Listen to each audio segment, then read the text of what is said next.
Des élections cruciales auront lieu cette année en Europe et celles-ci pourraient bien bouleverser l'Union européenne.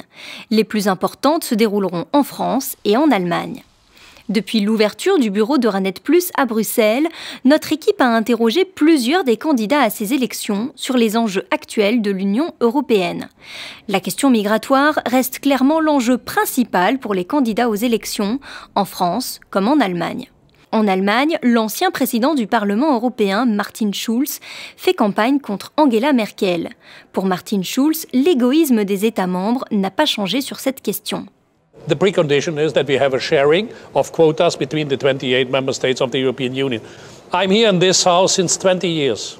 I was in my first mandate the spokesman of my group for the item. If I replace the date, I could hold my speeches 20 years ago today.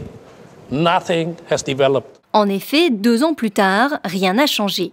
Le système de quotas de migrants entre les 28 États membres, proposé par l'Union européenne, est un échec majeur. Aux élections françaises, le candidat indépendant Emmanuel Macron est en train de passer de la position d'outsider à celle de favori en se positionnant à la 2e place dans les sondages, derrière Marine Le Pen. Emmanuel Macron est sans doute le plus européen de tous les candidats à l'élection présidentielle française.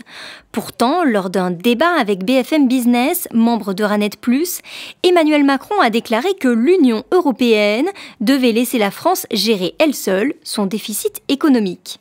Car si le pays devait faire face à plus d'austérité, cela ne bénéficierait qu'à un seul camp, celui de l'extrême droite, de Marine Le Pen.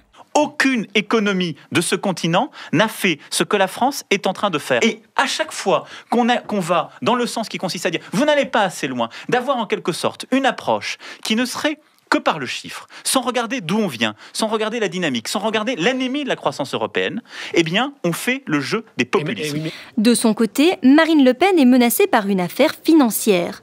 Le Parlement européen réclame en effet qu'elle lui rembourse la somme de 300 000 €, une somme qui aurait été utilisée pour rémunérer son garde du corps et une assistante parlementaire qui ne travaillaient pas au Parlement, mais en France. Lors d'une interview avec Euranet Plus à propos de la rémunération de ses assistants parlementaires, Marine Le Pen avait pourtant maintenu qu'il ne manquait pas de travail. Sur l'enveloppe des assistants, faut dire qu'il y a énormément de travail, faut être honnête. Et quand on n'est pas dans un groupe comme c'est notre cas, le travail est évidemment démultiplié. Car dans un groupe, il y a une sorte de communautarisation des moyens des députés qui leur permet de travailler correctement. Quand on est non inscrit, c'est extrêmement difficile d'être présent sur tous les dossiers. Cette semaine, le Parlement européen a décidé de lever l'immunité parlementaire de Marine Le Pen en raison de la photo postée sur Twitter en décembre 2015 du corps décapité du journaliste américain James Foley.